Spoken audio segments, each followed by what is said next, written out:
Zach Zalego. I'm coming back for another Platinum review, otherwise my opinions on, and today we're gonna play Ghostbusters the game. I just kind of want to take you through.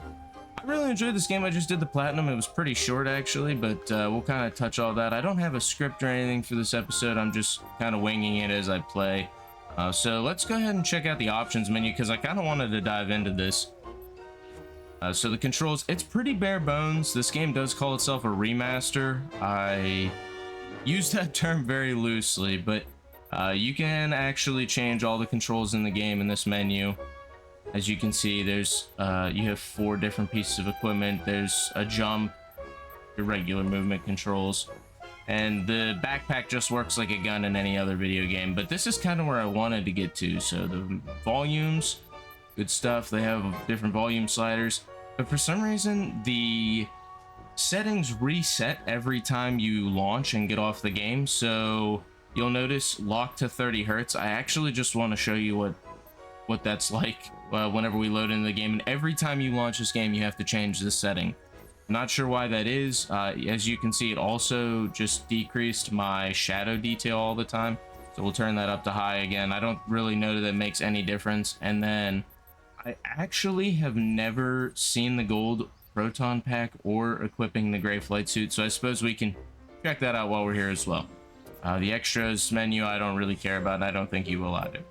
So, like I said, this game's pretty short. I actually played through the entire campaign already once, and on professional, and the game's not that difficult. And then I played through again on casual. Alright guys, so let's just go ahead and hop into a mission, and we'll try to avoid spoilers here. We're gonna go to the public library, because I think everybody that's even seen these movies kind of knows that spot. I won't really talk about the story of this game. I'll leave that for you guys to figure out on your own whenever you play it. But here we are in the public library. So one thing I actually do think is great in this game is that they got the original actors from Ghostbusters. I say original, they never really changed, but other than the females. Oh, look at this. So we got the gold proton pack, and then we have the gray flight suit. I guess that's a little different than theirs. For some reason, it doesn't share theirs either, though. Let's chase him down. Winston, check that next doorway. See if he has any friends. But listen to that voice acting. I got no problem with that. Alright, so as you can see, the game locks itself to 30 frames. You can see that in the top left corner. So I am actually just going to go in here, and if you turn it off, you can either lock it to 60, which doesn't change anything for me at least, or it will just default to 60 whenever when you turn off the 30 mode. Be careful. It's a prototype. We're trusting you with it. So this is the combat system in this game. I will actually show it off a little bit more, but you have your proton, and then they give you a bonus ability where you can shoot boson darts, is what they call them. Then you still have the PKE meter. Believe that these guys are going up here. We have to listen to their audio a little bit before they'll temporarily slow down paranormal allow us to do anything. If you train the stream on the target long enough, you can actually stop it entirely. This is how you use it. So, like they're kind of talking about now, this is the first level where you get the stasis stream, The effect is similar.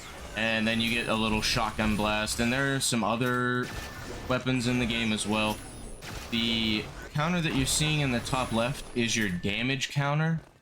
There are a couple achievements related to that, otherwise there's really not much reason to pay attention to it. But in each level, obviously the set has values, and 14 minutes a day. as you damage the set, then you kind of rack up. It doesn't negatively impact your performance or anything like that, and obviously I've just played this level too many times, so I kind of know where I'm going here. But if you're going for the platinum on this game, it's going to take you at least 2 playthroughs, and one's going to be professional and one's going to be probably play on casual, because for your first playthrough you are going to want to try to get over 3 million damage. And then no direct source, though. On your second playthrough, you're probably going to want to try to go for under 100,000. But as we just play through this game, I kind of just want to show off the mechanics. This is the scanning mechanic. So if you look on the right hand side here, it shows his weaknesses, his melee, and then just kind of what he is. So he is a book golem. Not very hard to take out, especially on the easier difficulties. There is definitely a difficulty. The difficulty is very noticeable in this game between professional and casual. Casual, I had no issue. Professional, the boss in this level actually gave me a lot of trouble.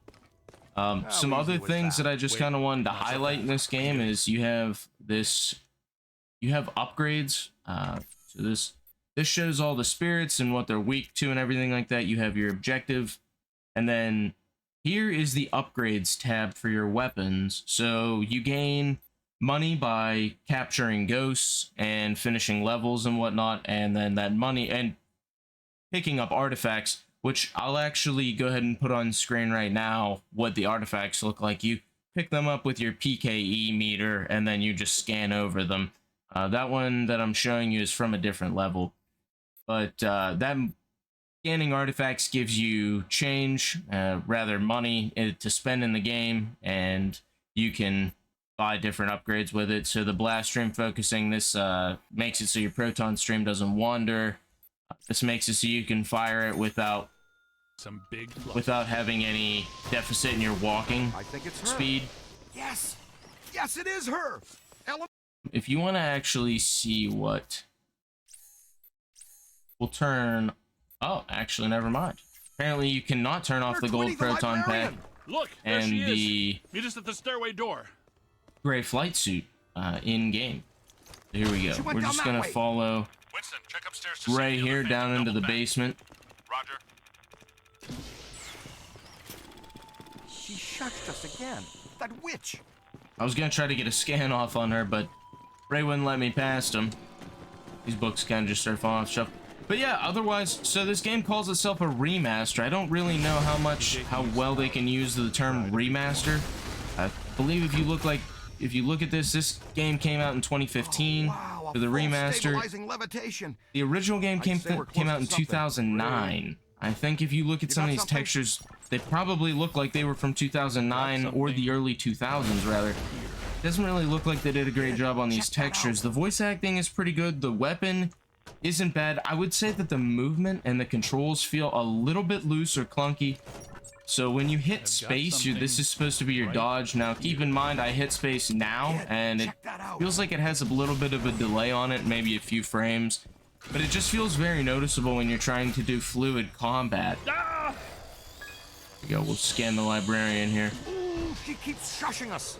And it just doesn't really feel like they made a whole lot of difference in this game versus the original 2009 version. She's real skittish.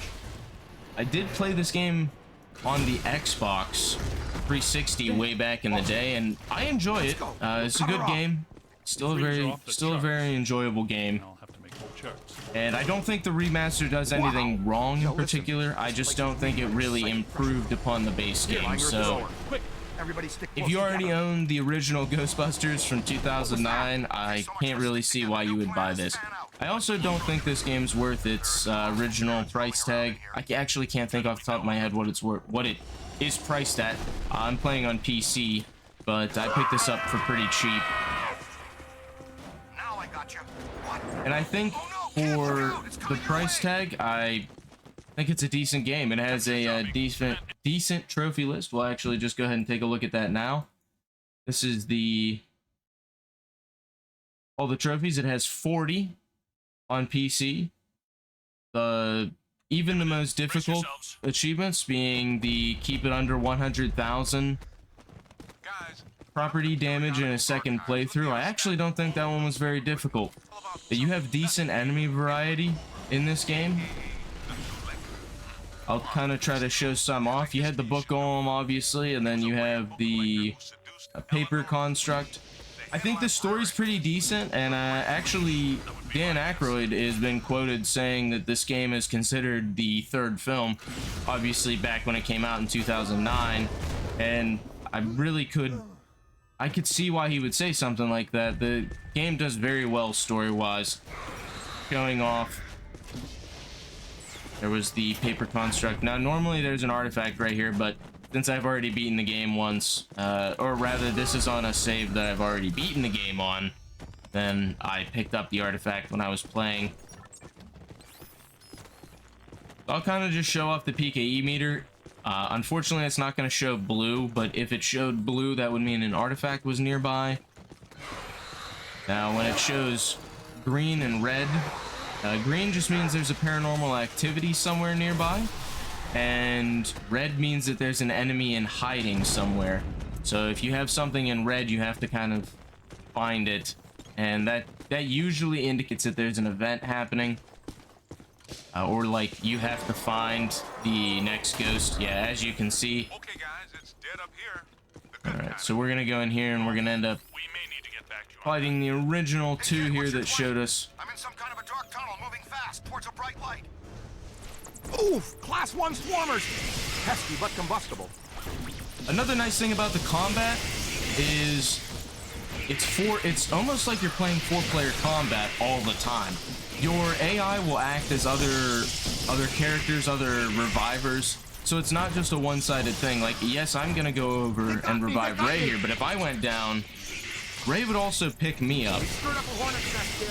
Well, and I'm not a particular fan of fighting these little book enemies, but as you can see, that would be a good time to dodge. See what he did?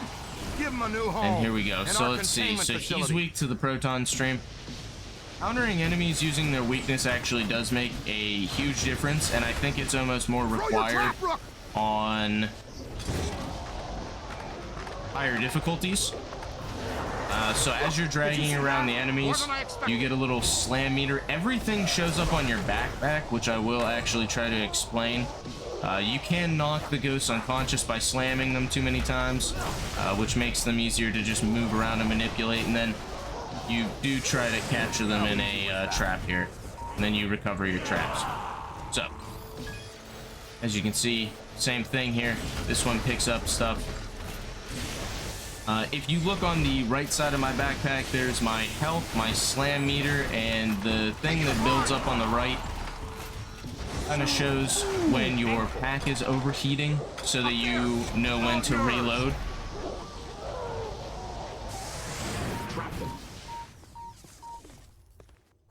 Good work. And so every weapon you have works pretty similar. They all build up heat, as you can see, and you all have to vent them.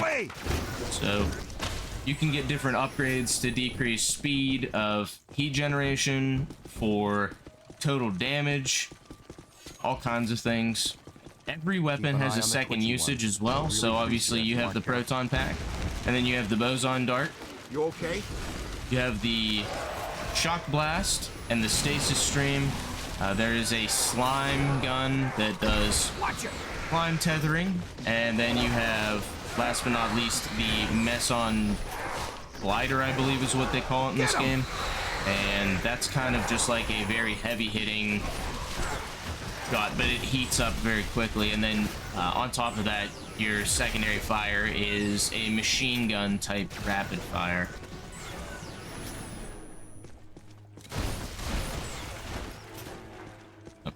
We're gonna just hang out here with Ray and wait until, I believe we have to go in here and more enemies attack us. Yep. It's not alone. Never saw what hit him. I think this game has some very good level design as well, especially some nice callbacks to the movies with going to the public library and the library ghost. Solid, kid. Looks like the Gray Lady makes her own reinforcements. Keep your eyes open, team. She's upping the ante. Thanks for the warning, Ray. As well as a lot of new places that you're going, like the Ghost World and some other very nice original sets that they made just for the game. Now, I've only ever watched Ghostbusters 1, so I'm really not too sure what else they could be calling back to. Well, at least we're getting closer. Could not hear a word of that, Ray. Ray. I think the voice acting really makes it feel like you are the 5th Ghostbuster in this game. Just interacting with the Ghostbusters and just their dialogue between each other is very reminiscent of the movies. I think it sets a nice atmosphere, and I think that kind of carries this game. I don't really have anything else to say about the campaign. I do actually recommend this game. I think it's very fun. I would just... Oh no, no crossing the street. There you go. See, they even make little references in the combat here. If you shoot them, they kind of make noise. They say same team, stuff like that. And then if you accidentally cross the streams, they will say that... Yeah, check your aim. Crossing the streams is a fireable offense. That's another line that Ray will say sometimes. Each one of them has their own unique lines regarding your combat and kind of how well you do in each combat. Yeah, guys, I really like this game. I think the platinum was really easy. I'd recommend it to anyone looking to put another platinum trophy on their shelf. I hope you guys enjoyed this episode of the Platinum Review. I think I'm changing the title. We're workshopping, and if you guys have any good suggestions, please let me know down in the comment section. If you guys enjoyed this episode, please don't forget to like, subscribe, and I'll see you in the next one.